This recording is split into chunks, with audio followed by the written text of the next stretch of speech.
90 రోజుల కోర్సు పూర్తి చేస్తే చాలు 100% ప్లేస్మెంట్ సపోర్ట్ తో సాఫ్ట్వేర్ జాబ్ మీ సొంతం. వెంటనే కోడ్ జ్ఞాన్ డెస్టినేషన్ ని సంప్రదించండి. నమస్తే, వెల్కమ్ టు విష్ణు టాక్స్. నేను విష్ణు. ప్రస్తుతం నాతో పాటు NISM and Crisil certified wealth manager Revanth Chalamala ఉన్నారు. వారితో మాట్లాడదాం. నమస్తే రేవంత్. నమస్తే అండి. రేవంత్, ఏంటి ఇవాళ కలకలు నడుతున్నారు? మార్కెట్లలో కూడా సందడి మొదలైందేమో అని అనిపిస్తోంది. ఇవాళ చెప్పాలంటే ఇవాళ మంగళవారం, మార్చి 18 మంగళవారం మార్కెట్లలో కొంత ఊపు అనేది అయితే స్టార్ట్ అయింది. అండ్ సెన్సెక్స్ విషయానికి వస్తే 1100 పాయింట్లు పెరిగి 75,301 వద్ద క్లోజ్ అయింది మార్కెట్. నిఫ్టీ విషయానికి వస్తే 325 పాయింట్లు పెరిగి 22,834 వద్ద మార్కెట్ క్లోజ్ అవ్వడం జరిగింది. సో 75,000 అనే మాట మాట్లాడి కూడా చాలా రోజులు అవుతుంది. ఎందుకు ఇవాళ కొంత సంతోషంగా ఉంది. మార్కెట్లో కొంత ర్యాలీ స్టార్ట్ అయింది ఏమో అనిపిస్తుంది. క్వశ్చన్ మార్క్ మనం కన్ఫర్మ్ చేయకూడదు కూడా. సో ఎందుకంటారు మళ్ళీ మార్కెట్లలో కొంత ర్యాలీ మొదలైందంటారు. ఇవాళ ఒక్కసారిగా ఆల్మోస్ట్ ఒక 1100 పాయింట్లు పెరగడానికి వెనుకున్న దోహదపడే కారణాలు ఏంటి అసలు? ఫస్ట్ థింగ్, అసలు మార్కెట్స్ రికవర్ అవుతున్నాయా? ఇది పెద్ద ప్రశ్న. సో ఇక్కడ మార్కెట్స్ రికవర్ అవుతున్నాయని అంటే నేను అడిగితే మార్కెట్స్ రికవర్ అవ్వట్లేదు. ఇది ఒక టెక్నికల్ బౌన్స్ అని వాడతాను నేను. టెక్నికల్ బౌన్స్ అనేది సహజంగా ఎప్పుడైతే కంటిన్యూస్ సెల్లింగ్ జరుగుతుందో అటువంటి సమయంలో ఒక టెక్నికల్ బౌన్స్ వచ్చి మళ్ళీ ఒక రెసిస్టెన్స్ లెవెల్కి వెళ్ళి అక్కడ టెస్ట్ చేసిన తర్వాత డిసైడ్ అవుతుంది దాని యొక్క ప్రయాణం ఎటు అని. సో అలా అని చెప్పేసి ఒక టెక్నికల్ బౌన్స్ అయ్యి మళ్ళీ మార్కెట్ ఇంకా ఫాల్ ఎక్స్టెండ్ అవుతుంది అని అంటే నేను దానికి కూడా కంప్లీట్గా నేను ఫాల్ అవుతుంది అన్న పాయింట్ ఆఫ్ వ్యూలో కూడా నేను చెప్పలేను. నియర్ టు బాటంలో మార్కెట్ ఉంది. 22,500 అనేది మార్కెట్కి ఒక మంచి వాల్యుయేషన్ జోన్ అనే మాట గురించి కూడా ఎప్పటి నుంచో మాట్లాడుతాం. 22,500 ఇప్పుడు అదే జోన్ చుట్టూతో తిరుగుతుంది. 22,500కి కిందకి 22,500 పైకి ఆ జోన్లో తిరిగే ప్రయత్నం చేస్తుంది అటు నిఫ్టీ కూడా. సో ఇప్పుడు ఇవాళ వచ్చినటువంటి రికవరీ మనకి కంప్లీట్గా పాజిటివ్గా టర్న్అవుట్ అవుతుంది అని అంటే మనం కంప్లీట్గా దాన్ని ఏప్రిల్ 2వ తారీఖు వరకు కంక్లూడ్ చేయలేం. ట్రంప్ టారిఫ్ రిలేటెడ్ ఇష్యూస్ ఇంకా కంప్లీట్గా మనకి అన్సర్టనిటీస్ అనేవి పోయినట్టుగా చెప్పుకోలేము. సో వాటికి సంబంధించిన అన్సర్టనిటీస్ ఇంకా మన ఇండియన్ మార్కెట్స్ని కూడా బాధ పెడతాయా అని అంటే Trump related tariff issues US మార్కెట్స్ని ఎక్కువగా బాధ పెట్టే అవకాశాలు ఉన్నాయి కానీ ఇండియన్ మార్కెట్స్ని ఎక్కువగా బాధ పెట్టవు. కాకపోతే సహజంగా ఇంట్లో ఒకరికి జలుబు చేస్తే మరొకరికి కూడా ఎట్లయితే స్ప్రెడ్ అవుతుందో అదే విధంగా ప్రపంచం అంతా ఈ టారిఫ్ రిలేటెడ్ ఇష్యూస్ ఉన్నప్పుడు కొంతవరకు మనకు కూడా కొంత జలుబు అనేది వస్తుంది. అంతేకాని అది మార్కెట్ పెద్ద ఎత్తున ఫాలో అవుతుంది అనే విధంగా మనైతే పరిగణించాల్సిన అవసరం లేదు. సో నెక్స్ట్ డేస్గా ట్రంప్ ఎటువంటి స్టెప్స్ తీసుకునే అవకాశాలు ఉన్నాయి, ఇది పెద్ద ప్రశ్న. ఇప్పుడు ఆల్రెడీ వాళ్ళ US మార్కెట్స్ ఆ ట్రంప్ రిలేటెడ్ యాక్షన్స్ వల్ల విపరీతంగా కరెక్ట్ అయ్యాయి. టెస్లా లాంటి స్టాక్స్ కూడా 50% కరెక్ట్ అయ్యాయి. ఎన్విడియా అవ్వచ్చు, మెటా అవ్వచ్చు, ఆల్ఫాబెట్ అవ్వచ్చు, అన్ని కూడా 20% వరకు కరెక్షన్స్ జరిగాయి. సో కరెక్షన్ అనేది అక్కడ కూడా ఎక్స్టెండ్ అవుతుంది.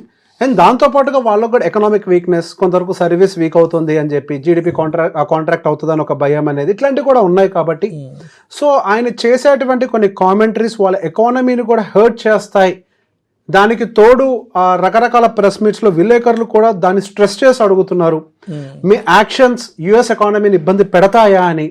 సో ఆయన కూడా కొంతవరకు ఏమైనా కూల్ ఆఫ్ అయ్యి టోన్ని కొంతవరకు ట్యూన్ డౌన్ చేస్తాడేమో, కొద్ది వరకు లోవర్ వాయిస్తో మాట్లాడతారేమో ఎక్స్పెక్టేషన్ కూడా ఉంది. కానీ ట్రంప్ని, తుఫాన్ని ఊహించలేము. వాళ్ళు ఏ క్షణాలు ఎలా అయినా వాళ్ళ పద్ధతులు మార్చుకుంటూ ఉంటారు. సో కొంతవరకు ఇంకా అన్సర్టనిటీ కంటిన్యూ అయితే అవుతుంది. US రిలేటెడ్ ఇంకా ప్రాబ్లం అయితే ఉంది, అది ఇంకా క్లియర్ అయితే కాలేదు. కానీ ఇండియన్ మార్కెట్స్లో ఏదైతే వాల్యుయేషన్ రిలేటెడ్ ఇష్యూ ఉందో అది పర్టికులర్గా లార్జ్ క్యాప్ సెగ్మెంట్లో కొంతవరకు మనకి స్టేబుల్ అయినట్టుగా అయితే కనిపిస్తుంది. మిడ్ అండ్ స్మాల్ క్యాప్ సెగ్మెంట్లో కూడా స్టెబిలిటీ వచ్చిందని అంటే ఈ రోజు వచ్చినటువంటి రికవరీ చూస్తే అటు స్మాల్ క్యాప్ దాదాపుగా 2.66% రికవర్ అయింది. సో ఇటువంటి రికవరీని చూసినప్పుడు మనకి మార్కెట్స్లో ఈవెన్ స్మాల్ క్యాప్లో కూడా స్టెబిలిటీ వచ్చింది. ఇక్కడ నుంచి అవి కూడా స్టేబుల్ అవుతాయని ఒక హోప్ని క్రియేట్ చేస్తాయి. కానీ అవి ఇంకా వాల్యుయేషన్స్లోకి వచ్చాయన్నమాట అయితే నేను వాడలేను. వాటిల్లో ఇంకా కొంతవరకు సమస్యలు ఉండే అవకాశాలు అయితే కనపడుతున్నాయి. సో గోయింగ్ ఫర్దర్ ఏం జరిగే అవకాశాలు ఉన్నాయి? మార్కెట్స్ అనేవి ఇప్పుడు ఈ మార్చ్ అయిపోయిన తర్వాత ఏప్రిల్ నుంచి వాటి యొక్క నెంబర్స్ ని పోస్ట్ చేసే ప్రయత్నం చేస్తాయి కంపెనీస్ అన్ని కూడా. Financial year. సో ఈ ఫైనాన్షియల్ రిజల్ట్స్ అన్ని కూడా కొంతవరకు in line with the estimates అని అంటే వీక్ అంటే పెద్ద ఎత్తున ఏమి పాజిటివ్ న్యూస్ తోటి ఏమి రావు. కాకపోతే గైడెన్స్ విషయంలో ఏమైనా పాజిటివ్ నోట్ తోటి వస్తారా, టోన్ ఏమైనా కొద్దిగా పాజిటివ్గా ఉంటుందా? సో వాళ్ళు పాజిటివ్ టోన్ని మెయింటైన్ చేయడానికి గల రీజన్స్ ఏంటో కూడా మాట్లాడదాం. సో రీసెంట్గా మనకి కన్సంప్షన్ వీక్ అవ్వడానికి గల కారణం అంతా మాట్లాడుకునేది ఇన్ఫ్లేషన్ బాగా పెరిగింది. సో రీసెంట్గా వస్తున్నటువంటి ఇన్ఫ్లేషన్ డేటా మనం గమనించినట్లయితే అది ఆర్బీఐ కంఫర్ట్ జోన్ లిమిట్స్లోకి వచ్చేసింది, ఆల్రెడీ 4 కంటే బిలోకి వచ్చేసింది. అండ్ ఫోర్కాస్ట్ కూడా చాలా క్లియర్గా ఉంది, గోయింగ్ ఫర్దర్ మనకి ఇన్ఫ్లేషన్ ఇంకా తగ్గుతుంది అని. అండ్ మనకి ఈ రూరల్ ఎకానమీ కూడా కొంతవరకు బూస్ట్ అవుతుంది అని చెప్పేసి ఆర్బీఐ కూడా చెప్తుంది, maybe second half of this calendar year అంటే జూన్ జూలై దగ్గర నుంచి. సో వీటన్నిటిని దృష్టిలో పెట్టుకొని దానికి తోడు మార్కెట్లో లిక్విడిటీని పెంచే ప్రయత్నంలో అటు ప్రభుత్వం అడుగులు వేస్తుంది అండ్ ఆర్బీఐ అడుగులు వేస్తుంది. ఇదంతా కూడా లోకల్ కన్సంప్షన్ బూస్ట్ చేసే ప్రయత్నం జరుగుతుంది.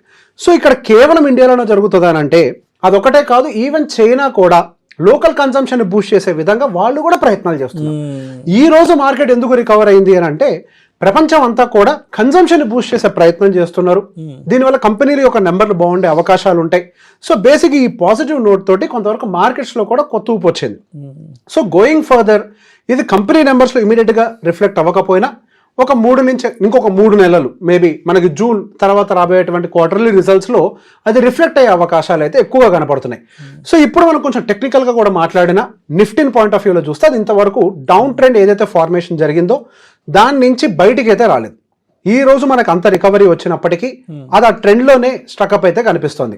సో ఈవెన్ మనం వీక్లీ టైం ఫ్రేమ్లో చూసినా కానీ అది డౌన్ సైడ్ ట్రెండ్ బ్రేక్అవుట్ చేసేసింది. మళ్ళీ ఆ ఛానల్లోకి అయితే ఇవాల్టి రికవరీ తోటి కూడా ఇంకా ఎంటర్ కాలేదు. సో ఇవాళ వచ్చినటువంటి రికవరీని కంప్లీట్ పాజిటివ్గా తీసుకునే అవకాశం లేదు. ఇది ఒక టెక్నికల్ బౌన్స్గా మాత్రమే మనం పరిగణించాలి. అక్కడి నుంచి మళ్ళీ ఏమైనా సెల్లింగ్ వస్తుందా రాదా అనేది మనం ఇక్కడ జరగబోయేటువంటి ప్రైస్ యాక్షన్ బేస్ చేసుకొని చూడాలి. కాకపోతే నా గట్ ఫీలింగ్ ఇది ఒక ఫెయిర్ వాల్యుయేషన్లోకి ఎంటర్ అయింది కాబట్టి there is a very high probability కంగారో మార్కెట్ అని ఇంతకుముందు చెప్పాను అక్కడక్కడ తిరిగే అవకాశాలు ఎక్కువగా ఉన్నాయి. సో దీంతో పాటుగా ఈ రోజు మనకి పర్టికులర్గా ఏవి మనకి మార్కెట్కి బాగా కాంట్రిబ్యూట్ చేశాయనేది చూస్తే ఈ రోజు పర్టికులర్గా మనకి ICICI bank, HDFC bank, LT, M&M, Infosys, Kotak. So basic ఎక్కువ డిఫెన్సివ్స్ అంటే సో దాంతోపాటు బ్యాంక్స్ అనేవి సైక్లికల్స్ లోకి వస్తాయి. ఈ రోజు ఐటీ కూడా కొంతవరకు రికవర్ అయింది. సో బ్యాంక్స్ పరంగా మనం ఎప్పటి నుంచో ప్రాపర్గానే బులిష్గానే ఉన్నాం. బ్యాంక్స్ చాలా స్టేబుల్గా ఉన్నాయి అండ్ వాళ్ళ యొక్క నెంబర్స్ కూడా కొంతవరకు రికవర్ అయ్యే అవకాశాలు ఉన్నాయి. ఇప్పుడు మార్కెట్స్ పడటం కూడా బ్యాంక్స్కి ఒక రకంగా మంచి విషయమే. సో ఇప్పుడు మార్కెట్లు పడ్డప్పుడు సహజంగా ఎఫ్డీస్కి సంబంధించిన ఫ్లోస్ పెరుగుతాయి. ఇప్పుడు ఆల్రెడీ లోన్ టు డెప్ట్ రేషియో వాళ్ళది కూడా బాగోలేదు, వాళ్ళ loan book versus FD ratio, deposit ratios బాగోలేదు. సో ఇప్పుడు కొంతవరకు ఆ డిపాజిట్ రేషియోస్ కూడా కొంత ఇంక్రీజ్ అయ్యే అవకాశాలు ఉన్నాయి కాబట్టి వాళ్ళ యొక్క టోన్స్ కూడా పాజిటివ్గా మారే అవకాశాలు ఉన్నాయి. అండ్ దానికి తోడు ఆర్బీఐ 190,000 కోట్ల వరకు కూడా ఇన్ఫ్యూజ్ చేసే ప్రయత్నం చేస్తుంది. సో ఈ ఇన్ఫ్యూజ్ చేసే ప్రయత్నంతో కూడా బ్యాంక్స్ త్రూ ఛానలైజ్ అవుతూ ఉంటాయి కాబట్టి బ్యాంక్స్కి బిజినెస్ పెరిగే అవకాశాలు ఉన్నాయి. ఎంఎస్ఎంఈకి అడ్వాంటేజ్ ఇచ్చారు, లోన్ బుక్స్ గ్రో అవుతాయి బెటర్ కానీ. సో అన్ని రకాల పాజిటివ్ ఆస్పెక్ట్స్ దీనికి ఉన్నాయి. దాంతో పాటుగా వాటిల్లో మనకి లాస్ట్ 5 సంవత్సరాల్లో పెద్ద ఎత్తున మనకి బ్యాంక్స్ అని రిటర్న్ ఇచ్చాయి అని అంటే పర్టికులర్గా పిఎస్యూ సెగ్మెంట్ బ్యాంక్స్ ఇచ్చాయి కానీ ప్రైవేట్ బ్యాంక్స్ పెద్ద ఎత్తున పార్టిసిపేట్ చేయలేదు అండ్ ఎన్బిఎఫ్సిస్ కూడా ఎటువంటి పార్టిసిపేషన్ ఇవ్వలేదు. సో ఆ పాయింట్లో చూసినా కానీ కొంతవరకు ఫేర్గా ఉండే అవకాశాలు ఉన్నాయి. అండ్ ఐటీ రిలేటెడ్ కూడా అది యూఎస్లో ఉన్నటువంటి ప్రాబ్లం వల్ల మనకు ఐటీలో రీసెంట్గా కరెక్షన్ వచ్చింది కానీ ప్రాక్టికల్గా ఇండియన్ ఐటీకి కంప్లీట్గా ఎటువంటి ప్రాబ్లం ఎక్స్పోజర్ అయితే లేదు. ఎస్ అక్కడ ఒకవేళ ఎకనామిక్ స్లో డౌన్ ఉంటే మన ఇండియన్ ఐటీ కూడా హిట్ తీసుకుంటుంది. కాకపోతే మన ఇండియన్ ఐటీ అనేది హై రిచ్ అంటే మనకి ఎక్కువ క్యాష్ ఫ్లోస్ని మెయింటైన్ చేసేటువంటి కంపెనీస్ కాబట్టి కొద్దిగా స్టేబుల్ అయ్యే అవకాశాలు కూడా కనపడుతున్నాయి. సో అదేవిధంగా ఎఫ్ఐఎస్కి సంబంధించిన యాక్టివిటీ కూడా ఎలా ఉందో చూస్తే మనకి నిన్నటి రోజున అంటే 17వ తారీఖున మాత్రం కొంతవరకు సెల్లింగ్ అయితే చేశారు. 4,500 కోట్ల వరకు కూడా సెల్లింగ్ అయితే కనిపిస్తుంది. అఫ్కోర్స్ దానికి డిఐఎస్ కూడా బాగానే బయింగ్ సపోర్ట్ ఇస్తున్నారు. కానీ ఇక్కడ ఒక పెద్ద ప్రశ్న ఏంటంటే ఎంతకాలం డిఐఎస్ బయింగ్ సపోర్ట్ని ఇస్తారు. సో వాళ్ళ దగ్గర ఇప్పటికీ కూడా ఇంకా క్యాష్ అయితే మెయింటైన్ అవుతుంది. ఇంకా 5 to 6% క్యాష్ రేషియో మనకి ఫిబ్రవరి ఎండింగ్ వరకు అయితే ఉన్నట్టుగా కనిపించింది. కాకపోతే ఇప్పుడు పెద్ద కన్సర్న్ ఏంటంటే మనకి Indian retailers mutual funds stoppage ratio ఇంకా పెరిగింది. మనకి జనవరికి సంబంధించిన డేటా ఫిబ్రవరిలో మాట్లాడుకున్నప్పుడు 107గా ఉంది. అంటే 100 యాక్టివేట్ అయితే 107 అంటే ఒక 7 ఎక్స్ట్రా డియాక్టివేట్ అవుతున్నాయి. అది కాస్త 123కు చేరుకుంది ఇప్పుడు. అంటే యాక్టివేషన్స్తో పోలిస్తే 23% ఎక్స్ట్రా డియాక్టివేట్ అవుతున్నాయి. అది కొద్దిగా కన్సర్నింగ్గా ఉంది. ఈ రేషియో ఇంకొంచెం పెరిగితే డిఐఎస్ దగ్గర కూడా లిక్విడిటీ ఇష్యూ కనుక వచ్చింది అని అంటే అప్పటికి కూడా ఎఫ్ఐఎస్ కనుక సెల్లింగ్ ఆపకపోతే అసలు ప్రమాదం అప్పుడు ఉంటుంది. సో అక్కడి వరకు మన మార్కెట్ నెట్టబడుతుందా అనేదే పెద్ద ప్రశ్న. నా అంచనాల మేరకు అక్కడి వరకు మార్కెట్ నెట్టబడదు. సో మార్కెట్కి ఒక థియరీ కూడా ఉంది, ఎప్పుడైతే అందరూ భయపడతారో అప్పుడు బల్క్ బయింగ్ యాక్టివిటీ జరుగుతుంది సహజంగా మార్కెట్లో. సో దానికి నిదర్శనం ఏంటి అని అంటే మనకి మ్యూచువల్ ఫండ్స్ అనేవి స్టాప్ అవ్వాలి. స్టాప్ అయినప్పుడు వీళ్ళకి మంచి లిక్విడిటీ దొరుకుతుంది ఎఫ్ఐఎస్కి. బై ద టైం మన ఇండియన్ మార్కెట్స్లో కూడా కొంత స్టెబిలిటీ ఏర్పాటు, అంటే మనకి ఇన్ఫ్లేషన్ తగ్గటము, లిక్విడిటీ ఇన్ఫ్యూజన్ అంతా కూడా ఇంప్లిమెంటేషన్లోకి రావటము, ఇదంతా కూడా ప్రాపర్గా ఈ గైడెన్స్లు పెంచితే గనక ఎఫ్ఐఎస్ మళ్ళీ రివర్స్ అయ్యే అవకాశాలు కనపడుతున్నాయి. ఎఫ్ఐఎస్ తిరిగి రారు అనే మాట లేదు. Indian market is still attractive. FIIs ఖచ్చితంగా తిరిగి వస్తారు. ఇప్పటి వరకు వాళ్ళు ఏదైతే సెల్లింగ్ చేశారో ఎగ్జాషన్ లిమిట్ కి రీచ్ అవుతుందని గట్టిగా నమ్ముతున్నాను. ఎఫ్ఐఎస్ యొక్క వాటాతో కంపేర్ చేస్తే ఇప్పుడు డిఐఎస్ యొక్క వాటా ఇండియన్ మార్కెట్స్ లో పెరిగింది. వాళ్ళు మళ్ళీ దాన్ని రివర్స్ చేసే ప్రయత్నం ఖచ్చితంగా చేస్తారు. ఈ టైంలో పెట్టుబడులు పెట్టకపోతే, ఈ టైంలో ఉన్నటువంటి మార్కెట్ని కనుక మనం చూసి జడ్జ్ చేసే ప్రయత్నం చేస్తే మన లైఫ్ని మనమే జడ్జ్ చేసుకున్నట్టుగా మారుతుంది. ఈ టైంలో పెట్టుబడులు పెట్టాల్సిందే.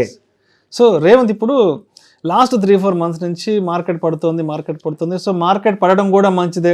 కొత్త వాళ్ళు మార్కెట్లోకి ఎంటర్ కావడానికి, ఆపర్చునిటీ తీసుకోవడానికి మంచిదని చెప్తున్నారు. అండ్ ఇప్పుడు కూడా మీరు జస్ట్ గత కొద్ది సెకండ్ల విషయం కూడా మీరు ఆ విషయమే చెప్పారు. మార్కెట్ పడుతుంది కాబట్టి ఈ టైంలో మనం మార్కెట్లోకి ఎంటర్ కాలేకపోతే అది మన బ్యాడ్ లక్ అని చెప్తున్నారు కదా. అంటే అందరు ఇదే చెప్తున్నారు కామన్ గా.